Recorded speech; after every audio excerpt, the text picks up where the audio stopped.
পাড়ার সবচেয়ে কিউট মেয়ে হলো টিকলি। তবুও পাড়ার সবাই তাকে ফুচকা পাগল মেয়ে বলেই ডাকে। কারণ একটা, টিকলি ফুচকা দেখলে সব ভুলে যায়। স্কুল যাওয়ার সময় টিকলির হাতে বই থাকলেও মনে থাকে শুধু ফুচকা।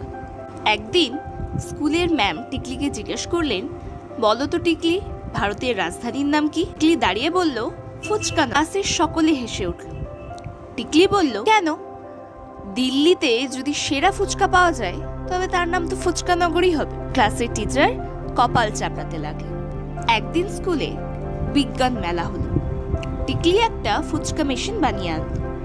মেশিনে বোতাম চাপলেই বের হয় ঝাল, মিষ্টি, টক আর পুদিনার আলাদা আলাদা ফুচকা।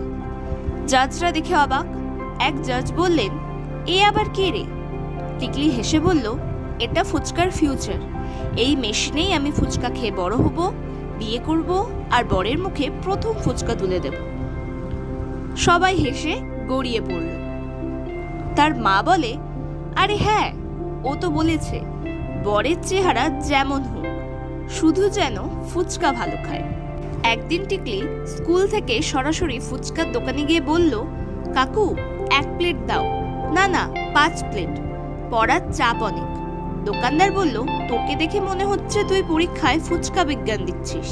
টিকলি চোখ টিপে বলল, ঠিক ধরেছ, আমি ফুচকা পাগল, আর এই পাগলামি হলো আমার সুপার পাওয়ার। এইভাবেই টিকলি হয়ে উঠল পাড়ার সেরা ফুচকা পাগল মেয়ে।